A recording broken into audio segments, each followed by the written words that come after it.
Valve engineer Yazan Al-Dahayat, I think that's how you say it, in quote, the Steam machine is equal or better than 70% of what people have at home. We actually looked at the Steam hardware survey, so basically just to give us a good benchmark of where people's home devices are at in terms of performance. Now, a lot of people don't necessarily realize that many PC gamers will use their devices for 10 years or more. That's something that a lot of folk are not paying attention to. Right now, the youngest kid in our family has a gaming PC that is actually around the Steam hardware survey baseline, or let me just say throw it lower, throw it underneath that. That's because that's old PC hardware for me, but it's not going anywhere. Not taking it to GameStop to trade. It has use, and it can play basically the games that that kid wants to play. In fact, if I wanted to use it, my limitations will be quite minimal. In some cases, maybe say 1 or 2 games that I play wouldn't be able to run on that machine. However, everything else that is actually, in my opinion, playable or has been playable for a number of years, because a lot of these live service games are older than 2019, in terms of their base and, their core coding and their development. They're not necessarily arbitrarily that new. Even the new ones like Marvel Rivals is going to, platforms like PlayStation 4. So when you think about it, Valve looked at the whole thing and made a device that can actually carry the majority of the games that they make and other developers make. What's Valve going to do? Valve makes Counter-Strike, Deadlock, and Dota 2. You want them to go ahead and go make you a 4090 base device to play what?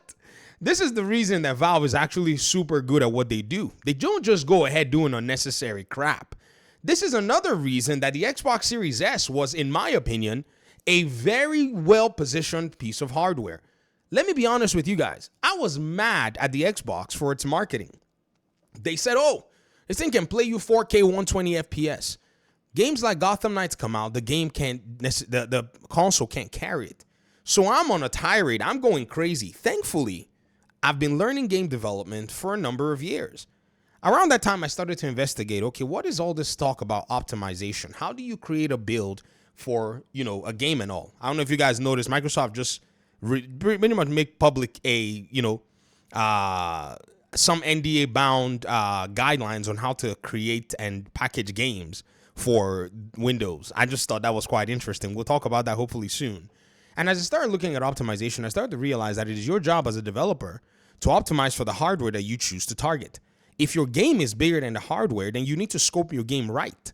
If I wanted to launch a game today, and I say I want that game to launch on a Nintendo Switch 2, I'd have to go ahead and rethink my vision, because I don't have the resources like a multi-million-dollar, studio to pay for technical artists to come in and optimize every single piece of my game, or technical designers to come in and make sure everything can actually fit in and run well. I would have to literally go ahead and reduce the vision in indie sense of my game, or somehow raise funds to go ahead and do the optimization, which is just going to be insane. But think about Marvel Spider-Man 2018 running on the PS4 and Marvel Spider-Man 2 having challenges on, high-end PC hardware.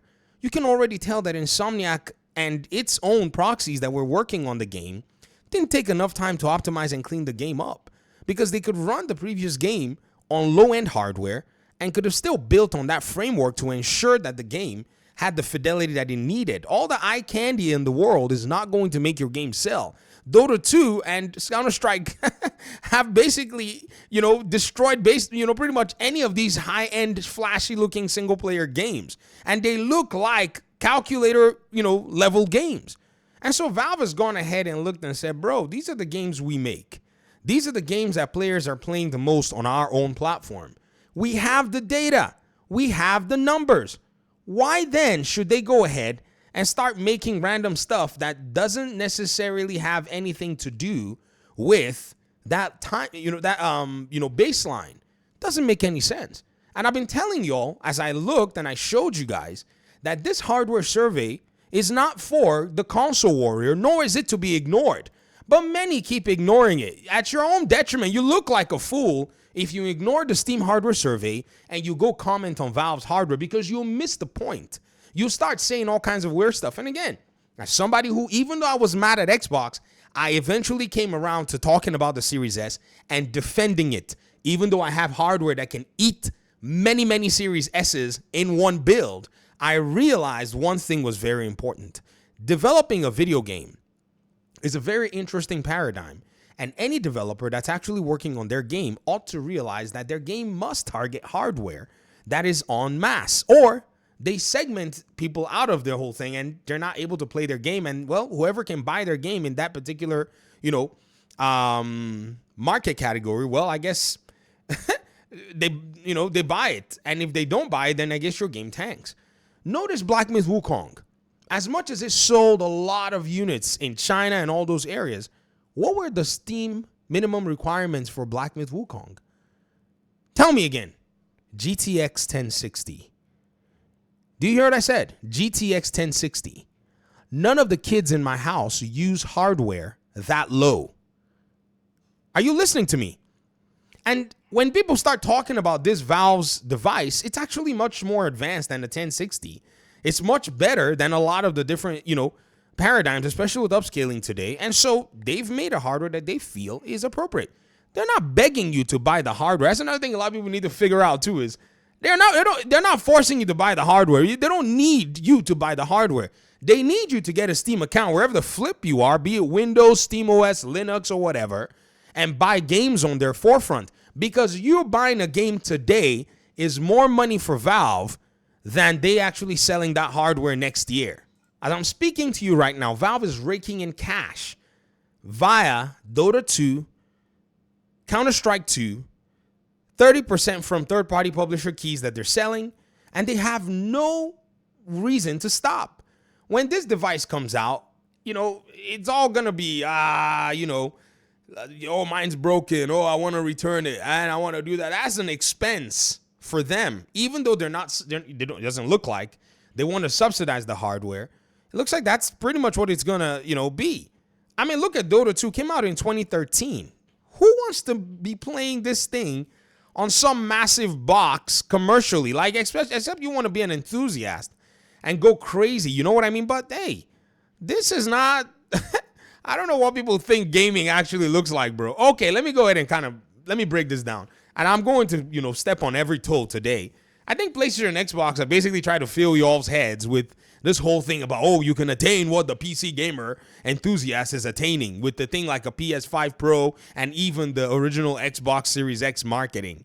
Guys, sure, if your game is actually optimized to do that, because if you look at the asterisks, the fine print on the Xbox Series X console box and the fine print on the PlayStation 5 earlier box, the 8K box, it tells you that if the software is capable of actually supporting such resolution and frame rates, that the hardware will be able to do so. A game like Batman Arkham Knight can play at 4K on the Xbox Series X and on the PS5. But that's because the developers went ahead and optimized the flip out of that game. If they didn't do that, the game will be incapable of doing so.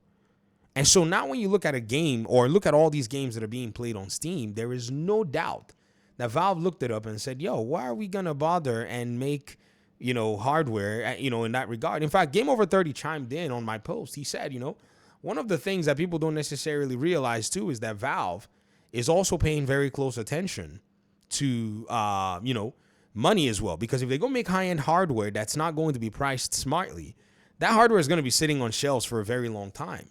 I mean, I already did this exercise for you guys yesterday. These are the top, I guess maybe 9 or 10 or 11 of them that have played across Steam. And all the hardware requirements that they need are actually all beneath the Steam hardware survey. So give it another 3 years. That machine is going to be relevant for the highest played games, at least on here. Why? Developers are going to make their games to suit that particular hardware capability. It's easier for the developer, and I'm going to end the video here, to make a game that fits the hardware than to go ahead and demand or at least require people to get brand new hardware to play your game. That's a failure of magnanimous proportions. I mean, look at games that just came out that had poor performance. People don't want to touch those developers or publishers anymore. Ask Capcom, ask Gearbox, right? Ask Game Science.